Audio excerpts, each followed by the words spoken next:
Orang biasa, level-level standar mungkin kayak kita itu ya belajarnya dari pengalaman. Kalau orang bodoh merasa tidak perlu belajar lagi karena dia merasa sudah tahu semua jawaban. Jadi berarti apa? Orang yang merasa ngerti banyak hal, ngerti apapun itu sebenarnya orang tidak pinter. Ujilah hidup.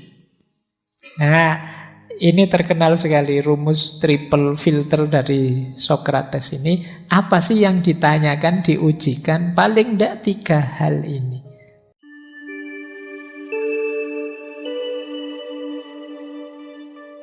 Assalamualaikum warahmatullahi wabarakatuh. Bismillah, mari kita mulai lagi ngaji filsafat kita. Baik, inilah quotes yang paling terkenal dari Socrates, yaitu kenali dirimu. Know thyself. Secara umum mengenali diri itu who we are, siapa kita. Who we should be, siapa kita yang seharusnya. Dan yang ketiga, who we will become, siapa kita nantinya. Nah, yang terakhir ini, kita ingin jadi apa sih? Hari ini kita itu apa? Idealnya kita itu harusnya bagaimana, dan nantinya kita ingin menjadi seperti apa. Ini 3 pertanyaan besar yang silahkan kita tanya pada diri kita sebagai terjemahan dari know thyself. Kenali dirimu. Aku ini siapa sih? Kemudian harusnya aku ini bagaimana? Dan yang ketiga, nantinya aku harus berubah jadi apa? Oh, itu 3 pertanyaan ini kalau kalian coba jawab itu mungkin bisa panjang, bisa jadi sak skripsi. Kamu boleh nyoba jawab pertanyaan ini nanti setelah pulang. Siapa aku? Mungkin kamu jawab pertama namamu, alamatmu, identitas, terus saja. Nanti uraikan siapa dirimu. Sekali-sekali kamu boleh cerita tentang dirimu pada dirimu sendiri. Aku ini orang yang seperti ini, ciriku begini, dan lain sebagainya. Kalau sudah tuntas kalian mendeskripsikan dirimu, yang kedua apa? Siapa harusnya aku? Idealnya aku ini harus bagaimana? Tadi aku bilang aku ini muslim. Muslim itu harusnya perilakuku bagaimana? Aku tadi bilang aku itu mahasiswa. Kelakuanku itu kira-kira sudah kayak mahasiswa apa belum sih? Aku tadi bilang aku ini gentleman. Gentleman itu kayak gimana? Sudah muncul apa belum? Who we should be. Dan yang ketiga, who we will become. Aku ingin jadi apa besok?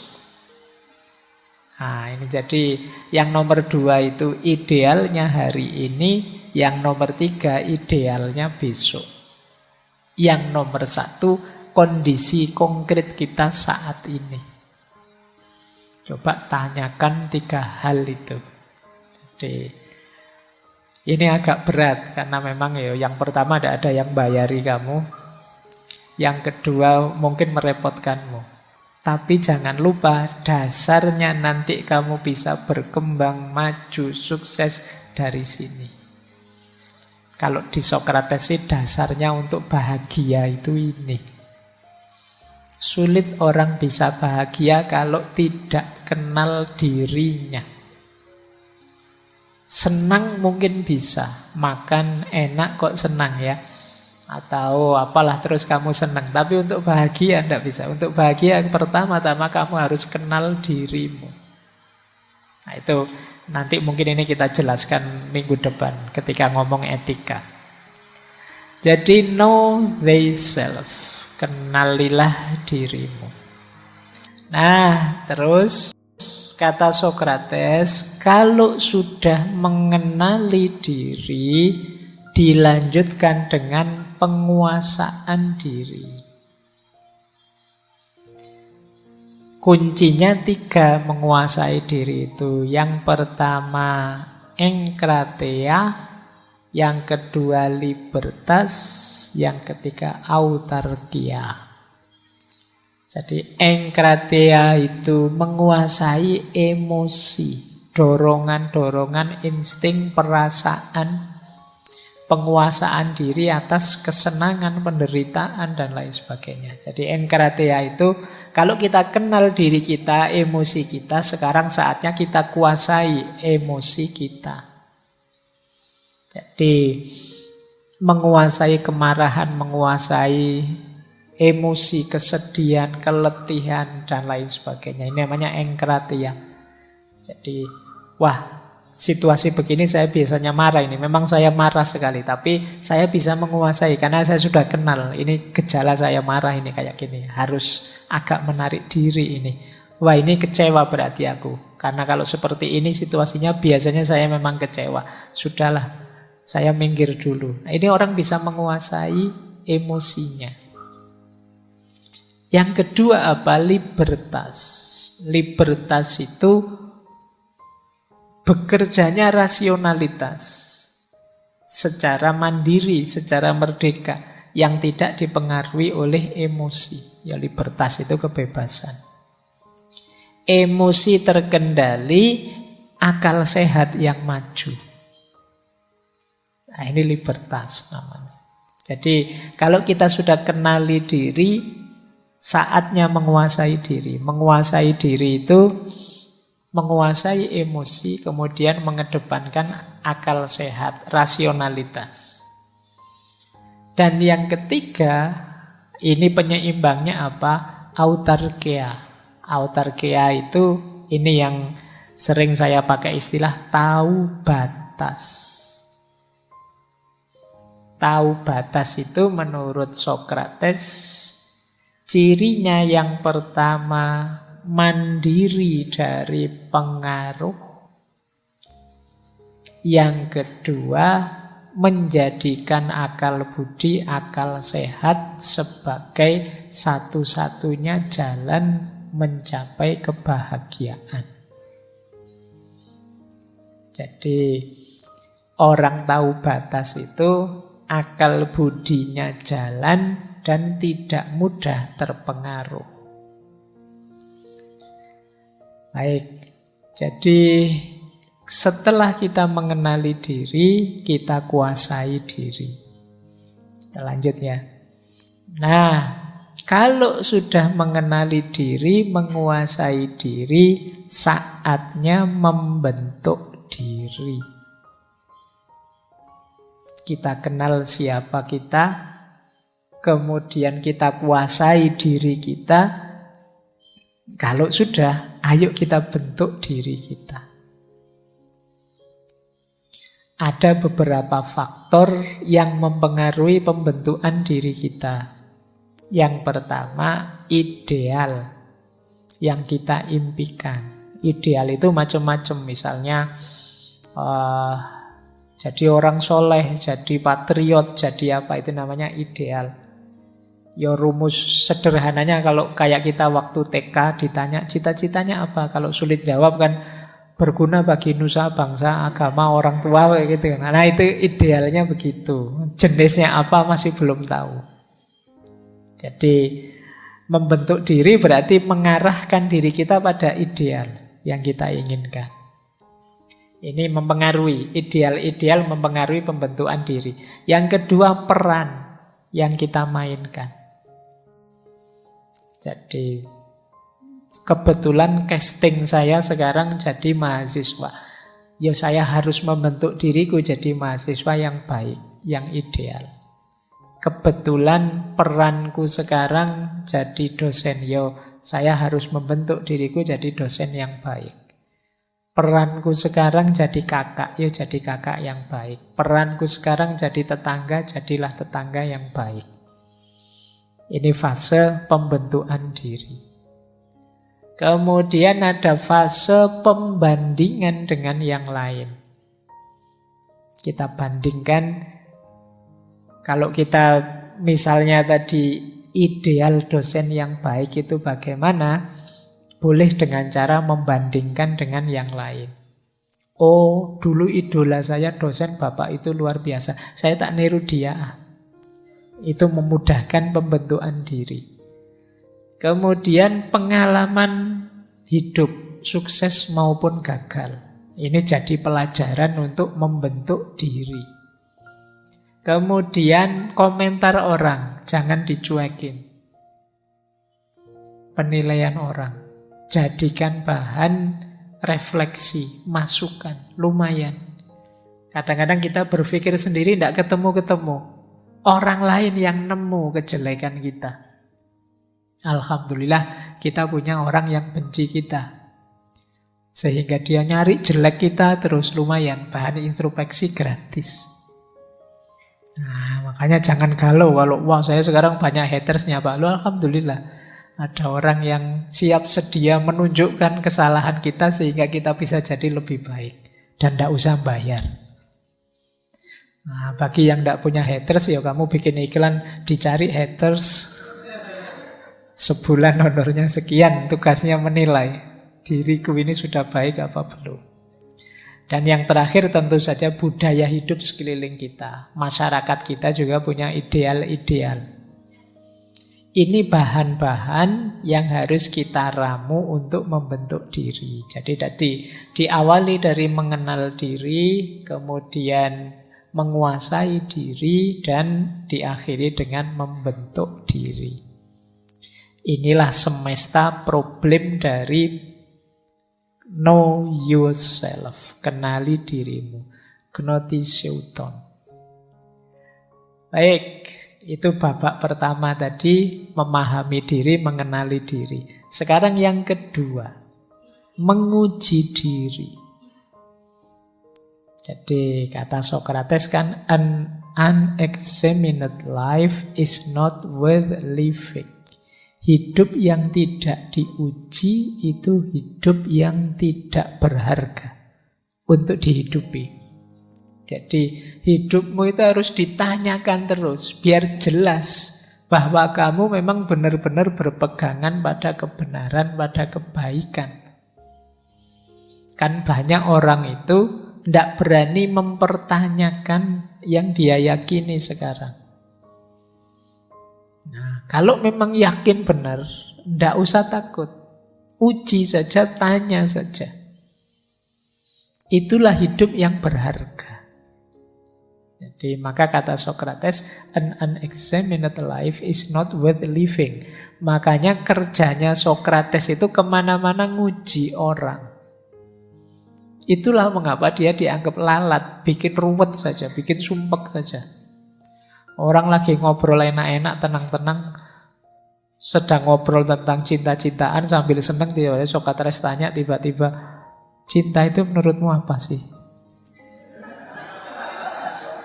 Itu kan bikin orang puyeng kan, ini kita sedang asik ngobrol asik-asik malah tanya yang begitu. Tapi ya ini penting. Kalau tidak begitu tadi kita ngomong panjang lebar itu jangan-jangan tidak tahu yang kita omongkan apa. Itulah namanya menguji hidup. Gitu loh. Lagi asik-asiknya ngaji sudah mau selesai tak? Ngaji itu apa ya Pak? Loh itu ya penting ditanyakan juga. Jangan-jangan kita salah istilah.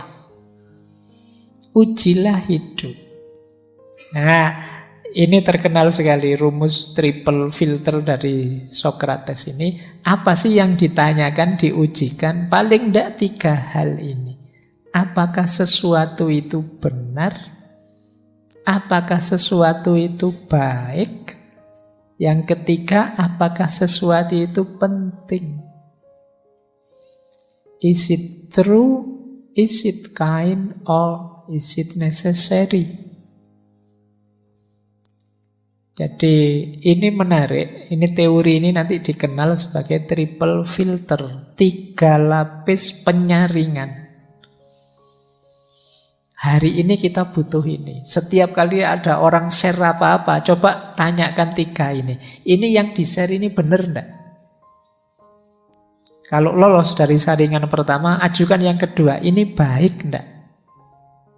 Lolos dari saringan kedua, tanyakan lagi yang ketiga, ini penting enggak? Karena ada kalanya sesuatu itu benar, tapi tidak baik untuk disebarkan, untuk diungkap-ungkap kemana-mana. Ada kalanya sesuatu itu benar dan baik-baik saja disebar kemana-mana, tapi tidak penting. Ada banyak hal lain lebih penting. Kita tidak tahu juga tidak apa-apa tentang itu, wong tidak penting kok. Coba filter 3 ini teman-teman pakai. Hari ini kan banyak pelajaran-pelajaran literasi digital. Nah, bagi saya sumbangannya Socrates ini penting dipakai. Is it true? Is it kind? Or is it necessary? Apapun. Kita belakangan kan ditelan oleh hoax, post-truth, kebenaran yang tidak jelas atau kebenaran yang dibikin. Coba pertanyakan 3 ini. Apakah benar? Kalau memang benar, apakah itu baik? Nah, kain itu kayak kalian bilang akhlak fauqal ilm, itu kain. Benar enggak? Baik enggak?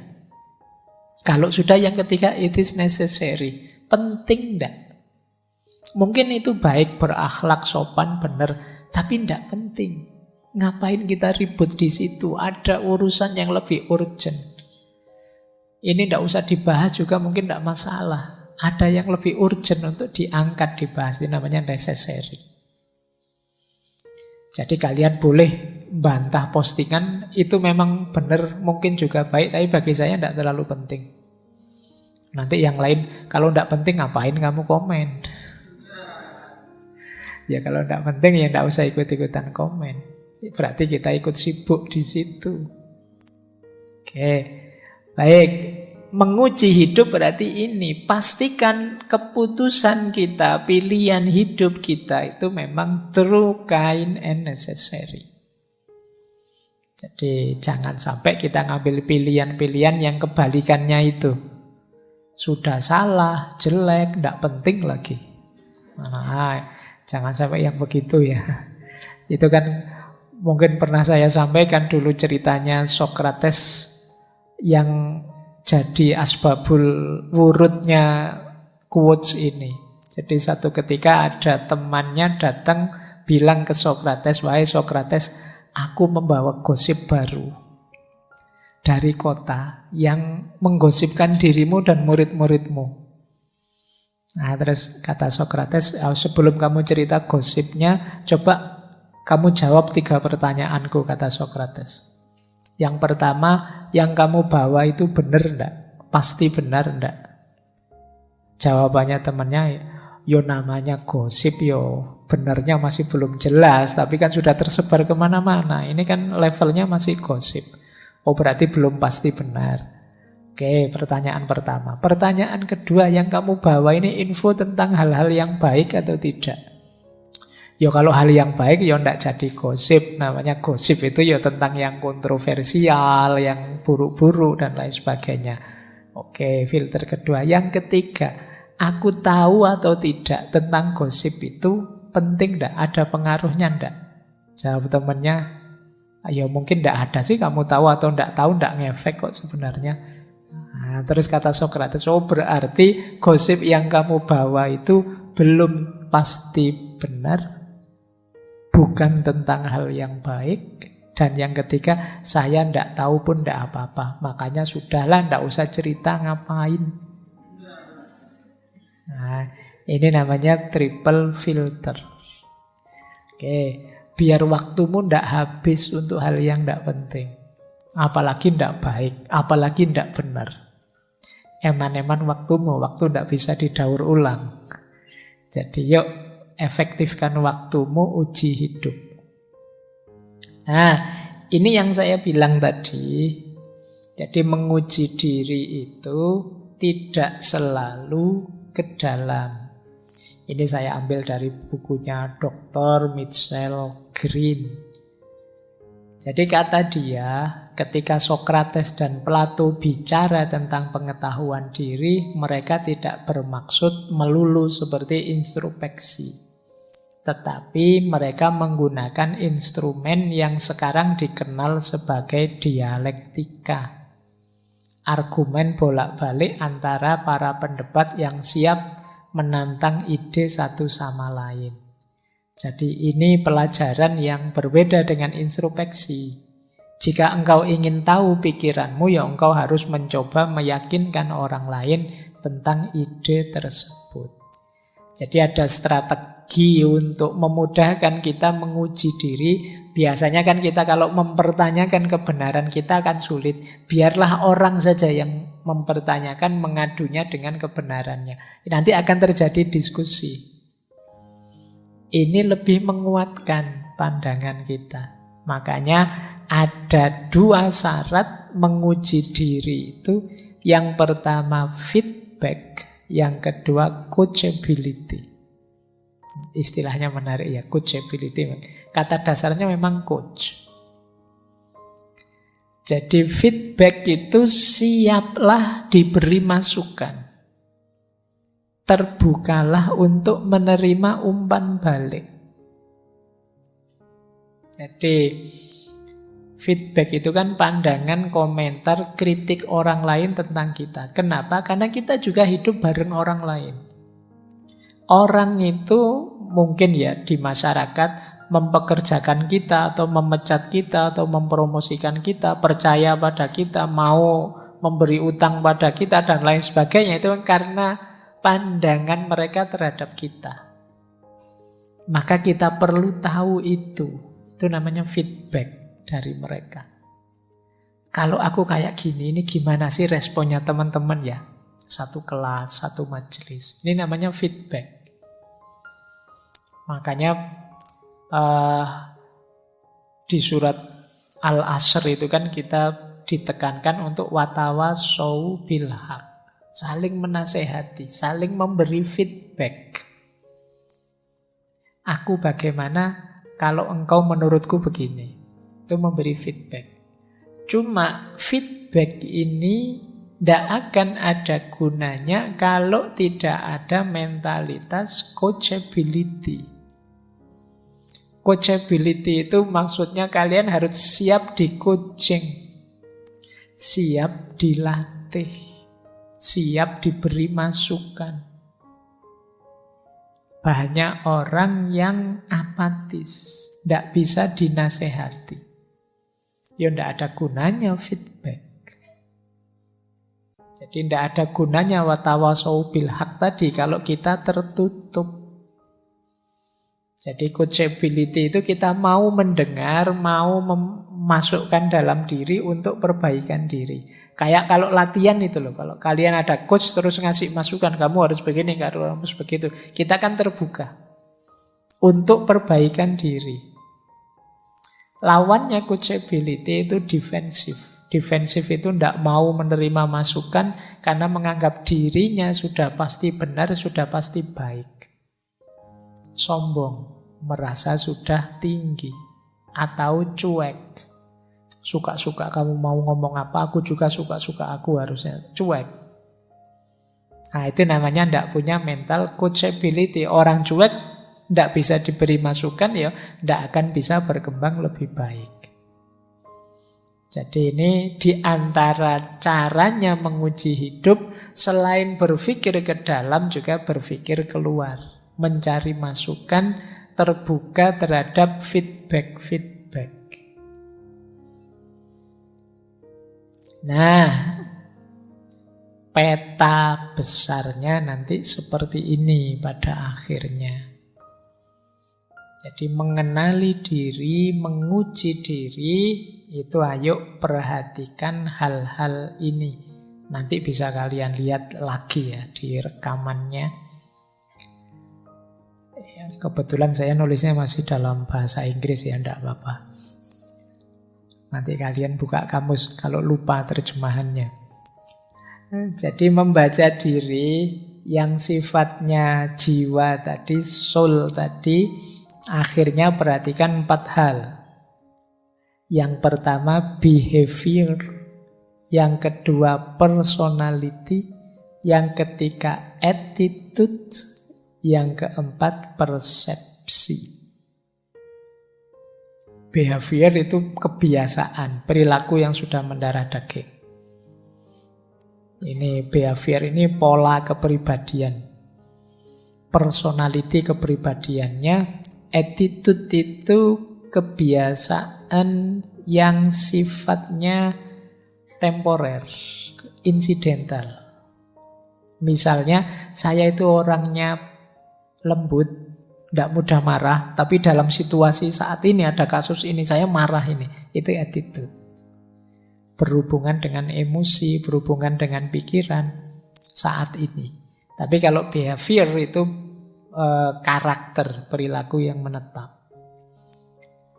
Nah, persepsi. Jadi ini 4 hal. Coba cermati behavior kita, personality kita, attitude kita, persepsi kita. Behavior berarti melihat apa? Yang pertama motivasi. Jadi apa sih yang membuatmu bergerak? Yang membuatmu melakukan sesuatu? Saya Pak, kalau sudah urusan keluarga, saya akan berani mengorbankan apa saja. Ini motivation. Kalau saya untuk ilmu Pak, habis berapapun tidak masalah. Beli buku meskipun uang habis, untuk makan nanti-nanti tidak masalah. Ada motivation. Coba cermati kalian yang termotivasi itu kalau pas apa? Saya Pak, kalau urusan saya sendiri sih saya biasa. Tapi kalau sudah bersentuhan dengan orang yang saya cintai misalnya, saya berani mati. Kan banyak yang dicintai kan tidak mesti pacar, ya macam-macam. Nah, itu motivation namanya. Coba cek dalam dirimu, yang membuatmu termotivasi apa? Yang kedua, coba perhatikan modes of thinkingmu, caramu berpikir. Pak, saya itu orangnya realistis Pak. Kalau belum lihat faktanya saya tidak percaya dulu. Nah, saya itu orangnya agak sensitif Pak. Jadi saya main perasaan. Orang ngomong apa saja saya tidak peduli. Saya rasakan saja. Orang ini kira-kira jujur apa enggak. Nah, itu modes of thinking. Kalian tipe yang bagaimana dalam berpikir? Saya itu easy going kok Pak. Yang penting jalan saja lah. Tidak perlu terlalu banyak direnungi. Yang penting nanti belajar sambil jalan misalnya. Itu modes of thinking. Kalian seperti apa? Nanti ada modes of acting. Gaya bertindakmu. Nah, aku itu biasanya begini loh. Yang saya lakukan ini loh. Kalau pas tersinggung saya begini. Kalau pas marah saya begitu. Itu mode of acting. Saya itu dari 24 jam malesnya 18 jam. Misalnya. Sisanya 6 jam tidur. Misal itu mode of acting. Itulah aku. Ya enggak apa-apa. Yo, harus jujur ya dibacanya. Oke, jadi saya itu kalau males sih enggak Pak, cuma rebahan saja seringnya. Itu bisa 12 jam sehari. Tapi kan rebahan saya produktif Pak misalnya. Sambil rebahan kan saya pegang HP Pak. Nah itu. Yes, monggo kamu baca coba mode of acting. Kemudian mode of interacting. Hubunganmu dengan yang lain, berinteraksi.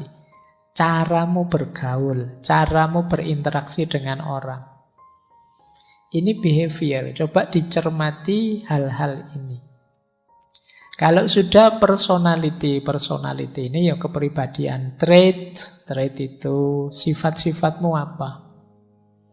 Faktor, hal-hal yang mendorongmu, mempengaruhimu apa, dan self-monitoring, penguasaan dirimu. Jadi bagaimana kamu memonitor, mengontrol dirimu terus-menerus, itu personality. Setelah itu attitudes itu pemikiran, perasaan, emosi. Seperti apa sih yang muncul dalam dirimu kadang-kadang di peristiwa-peristiwa tertentu.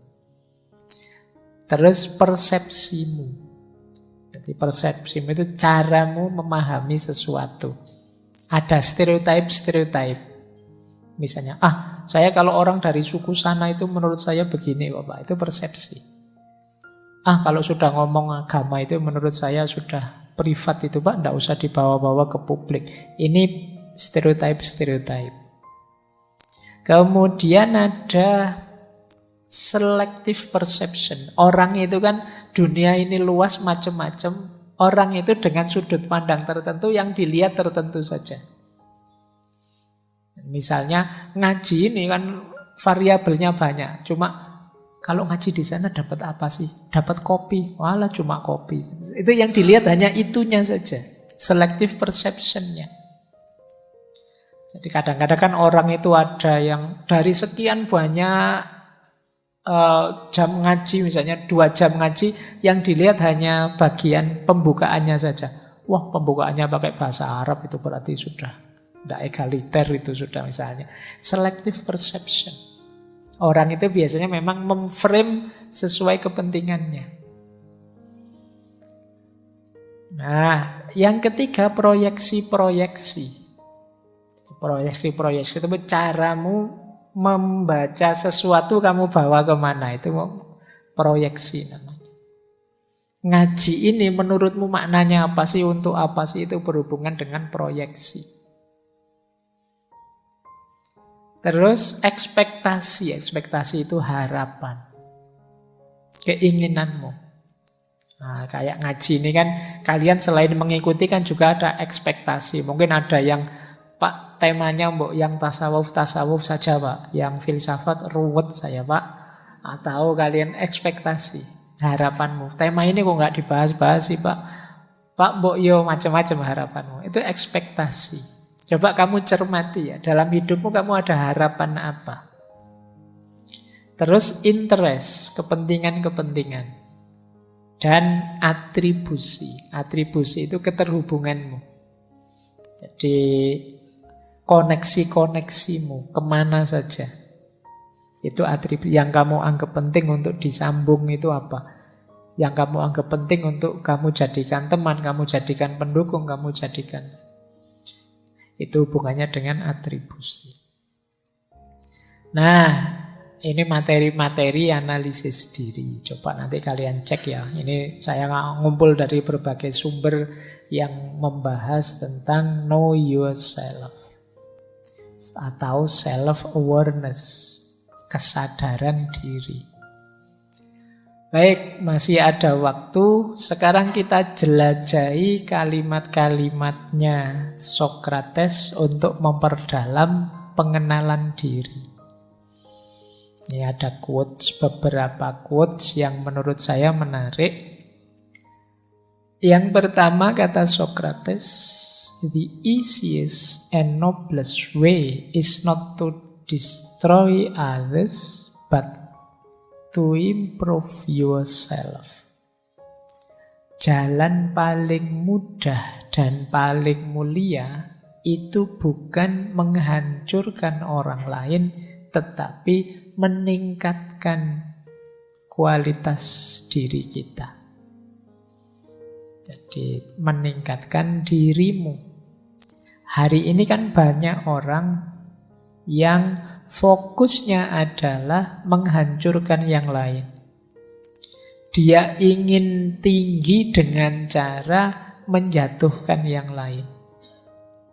Ya memang mungkin kalau kamu sukses menjatuhkan yang lain, kamu lebih tinggi dari dia, wong dia jatuh, tapi sebenarnya kamu tidak tambah tinggi,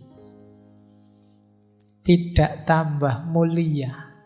Maka ada jalan lebih mudah, atau Isis itu jalan paling mudah dan paling mulia adalah kualitasmu naik terus. Jadi kemarin saya begini, sekarang saya lebih baik lagi, besok lebih baik lagi. Ini orang mulia. Jadi bukan jalan yang menghancurkan orang lain. Biarlah orang lain dengan perspektif dan gayanya. Untuk menunjukkan betapa aku lebih benar dari dia, tidak dengan cara jegal dia, tapi dengan cara tunjukkan bahwa kebaikanmu lebih banyak, kualitas dirimu lebih tinggi. Makanya Al-Quran itu menyuruh fastabiqul khairat, berlomba saja dalam kebaikan, bukan tabrakan. Nah, silahkan partaimu apa, jagomu siapa. Kalau ingin bertarung secara elegan, Quranik, improve yourself di pilihanmu.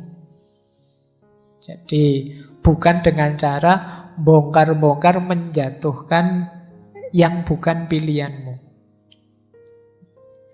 Baik, biar kamu jadi orang mulia. Kalau pakai quotes-nya Socrates ini. Nah, jalan untuk meningkatkan kualitas diri tentu saja diawali dari pengenalan diri dan secara istiqomah menguji diri. Itu satu-satunya jalan kita bisa lebih baik. Kita lanjutkan. Nah, meskipun begitu, kita sudah belajar terus, kita berusaha mengenali diri terus, menguji diri terus. Jangan lupa kata Socrates, true wisdom, kebijaksanaan sejati itu hadir ketika kita sadar how little we understand about life, ourselves, and the world around us. Ketika kita sadar ilmu kita itu masih sangat sedikit. Baik tentang diri kita, tentang hidup ini, maupun tentang dunia di sekeliling kita. Makanya orang itu tambah pinter, biasanya tambah tawadhu. Bukan karena acting tawadhu atau memaksa diri tawadhu, otomatis dia akan menunduk. Karena orang itu tambah pinter, tambah sadar, masih sangat banyak yang aku belum tahu. Jadi kan kita sering menyebut filsafat padi. Filsafat padi itu orang tambah berisi, tambah menunduk. Ini menunduknya bukan karena secara sengaja menunduk, tapi otomatis akan menunduk. Karena orang itu semakin pinter, dia akan semakin sadar ada banyak hal yang saya tidak tahu. Satu informasi yang kita dapat biasanya diikuti banyak pertanyaan mengiringi informasi itu, sehingga terus menunduk. Mungkin tiba-tiba saya dapat informasi, Pak, yang biasanya ikut ngaji filsafat itu, yang satu duduk di pojok utara, satu di pojok selatan, sekarang jadian, Pak, sudah nikah, Pak, misalnya.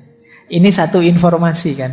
Loh, satu informasi ini kan diiringi terus, kamu kan terus muncul banyak pertanyaan. Loh, nembaknya kapan itu? Terus ketemunya di mana itu? Kok bisa cocok seperti apa itu? Loh, pertanyaannya kan jadi banyak. Informasinya satu. Terus kamu sadar, ternyata saya itu banyak tidak tahunya. Tiba-tiba saja kok ada yang jadian. Loh, itu ilmu apapun, wawasan apapun kan situasinya nanti begini. Jadi kita dapat satu informasi, kita sadar, wah ini, loh terus ininya bagaimana, itunya bagaimana. Maka orang yang bijaksana itu orang yang sadar bahwa ternyata ilmuku masih sedikit. Masih banyak hal yang harus aku tahu. Otomatis dia tidak berani mendongak. Orang itu berani mendongak karena merasa aku sudah tahu, aku sudah pinter, aku sudah tidak perlu diberitahu lagi. Nah, berarti kalau ada sikap seperti itu, lawannya kebijaksanaan. Orang bijaksana itu orang yang sadar ilmunya masih sedikit. Dan Socrates kan terkenal sekali bilang bahwa satu-satunya yang aku tahu adalah bahwa aku tidak tahu apa-apa. Itulah mengapa aku disebut orang bijaksana. Baik, nah ini juga menarik lanjutannya. Orang pinter, smart people learn from everything and everyone. Average people from their experiences. Stupid people already have all the answers. Orang pinter itu situasi dirinya adalah selalu belajar dari siapapun, dari apapun. Orang biasa, level-level standar mungkin kayak kita itu ya belajarnya dari pengalaman. Kalau orang bodoh merasa tidak perlu belajar lagi karena dia merasa sudah tahu semua jawaban. Jadi berarti apa? Orang yang merasa ngerti banyak hal, ngerti apapun, itu sebenarnya orang tidak pinter. Karena berarti dia berhenti belajar. Padahal tadi manusia itu hakikatnya pengetahuannya sedikit. Kalau dia berhenti belajar, ya dia tidak pinter lagi. Makanya dalam agama itu belajar itu wajib.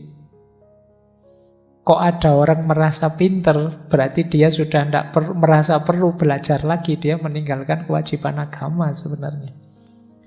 Maka ayo serius nawaitu belajar. Di situasi apapun. Ayo sambil belajar. Kalau kita orang pinter berarti from everything and everyone. Dari apapun dan dari siapapun. Termasuk membaca diri kita tadi.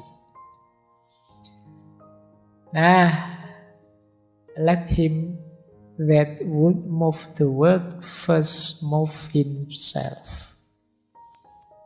Biarlah dia yang bercita-cita mengubah dunia, menggerakkan dunia, pertama-tama harus menggerakkan dirinya sendiri. Sebelum kita memahami alam semesta, memahami kosmos, ayo memahami diri kita sendiri. Kalau kita ingin membuat perubahan besar di muka bumi ini, pertama-tama ayo mengubah diri kita sendiri dulu. Kalau kita ingin melakukan apapun yang besar yang kita cita-citakan, kita harus orang pertama yang melakukannya.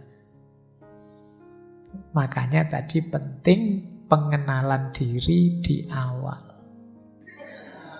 The greater the difficulty, the greater the glory of overcoming it. Jadi semakin besar kesulitan, semakin besar kejayaan yang kita rasakan dari menaklukkannya. Jadi jangan tanggung-tanggung mencari tantangan hidup. Semakin besar tantangan, semakin besar kebahagiaan yang kita rasakan kalau bisa menaklukkannya. Pak, sulit Pak memahami diri itu. Tidak apa-apa. Justru karena sulit itu, kebahagiaan kita akan berlipat kalau kita bisa paham tentang diri kita.